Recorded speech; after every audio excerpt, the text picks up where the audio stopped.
ಒಂದ್ ಶಾಲೆ ಮಾಡ್ತಿರಂತೆ. ಸೊ ಕರ್ನಾಟಕದಲ್ಲಿ ಎಷ್ಟು ಗ್ರಾಮ ಪಂಚಾಯತ್ ಇದೆ ಹಂಗಿದ್ರೆ 6,000 ಗ್ರಾಮ ಪಂಚಾಯತ್ ಇದೆ. ಅದೇ ಮತ್ತೆ ಇನ್ನು ಕರ್ನಾಟಕದಲ್ಲಿರೋ ಒಟ್ಟು ಸರ್ಕಾರಿ ಶಾಲೆಗಳೆಷ್ಟು 49,000.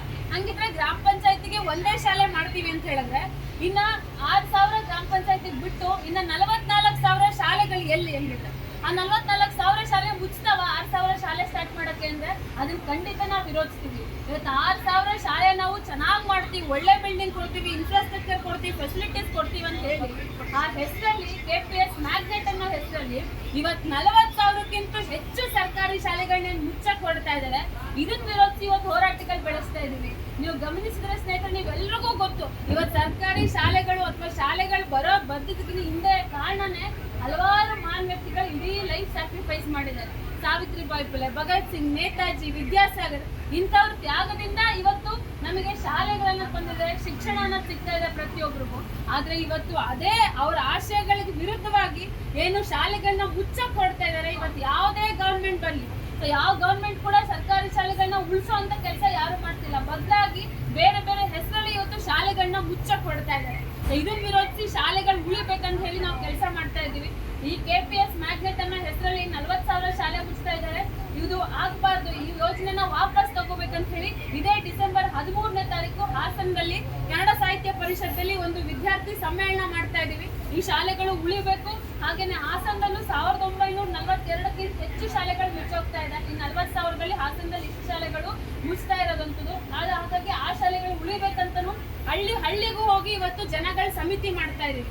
ಜನಗಳ ಸಮಿತಿ ಮಾಡಿ ಆ ಸಮಿತಿ ಮುಖಾಂತರ ಆ ಶಾಲೆಗಳು ಉಳಿಸ್ಬೇಕಂತ ಹೇಳಿ ಕೆಲಸ ಮಾಡ್ತಾ ಇದೀವಿ. ಫ್ರೆಂಡ್ಸ್, ಇದು ನಿಮಗೆ ಕರೆಕ್ಟ್ ಅನ್ಸಿದ್ರೆ ಶಾಲೆಗಳು ಇವತ್ತು ಉಳಿದ್ರೆ ಮಾತ್ರ ಎಷ್ಟೋ ಬಡ ಜನರು, ರೈತ ಕಾರ್ಮಿಕರ ಮಕ್ಕಳು ಇವತ್ತು ಶಿಕ್ಷಣ ತಗೊಳಕ್ ಸಾಧ್ಯ. ಕೂಲಿ ಮಾಡೋರು, ಸ್ಲಮ್ ಅಲ್ಲಿರೋರು ಎಷ್ಟೊಂದು ಜನ ಡಿಪೆಂಡ್ ಆಗಿರೋದು ಸರ್ಕಾರಿ ಶಾಲೆಗಳ ಮೇಲೆ.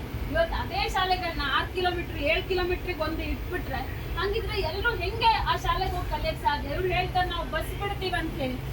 ಜನಗಳಿಗೆ ಓಡಾಡಕ್ ಟ್ರಾನ್ಸ್ಪೋರ್ಟೇಷನ್ ಇನ್ನೂ ಕರೆಕ್ಟ್ ಆಗಿಲ್ಲ. ಇನ್ ಸ್ಕೂಲ್ಗೆ ಮಕ್ಕಳಿಗೆ ಬಸ್ ಬಿಡ್ತಾರ ಅಂತ ನಾವು ಪ್ರಶ್ನೆ ಮಾಡಬೇಕು ಸರ್ಕಾರ.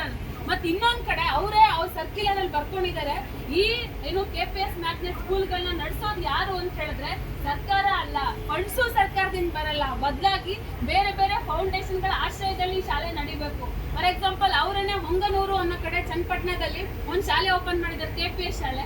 ಆ ಶಾಲೆ ಹೆಸರೇನಿದೆ? ಕಣ್ವ ಫೌಂಡೇಶನ್ ಅಡಿಯಲ್ಲಿ ಸ್ಥಾಪಿತವಾಗಿರೋ KPS ಶಾಲೆ ಅಂತ. ಯಾವ ಫೌಂಡೇಶನ್ ಇಂದ ದುಡ್ಡು ಕೊಡಬೇಕು? ಜನರ ತೆರಿಗೆ ಇಲ್ವಾ? ಶಿಕ್ಷಣಕ್ಕಂತ ಬಜೆಟ್ ಎತ್ತಿಡಲ್ವಾ? ಅದನ್ನ ಇವತ್ತು ಶಿಕ್ಷಣಕ್ಕೋಸ್ಕರ ಬಳಸಬೇಕು.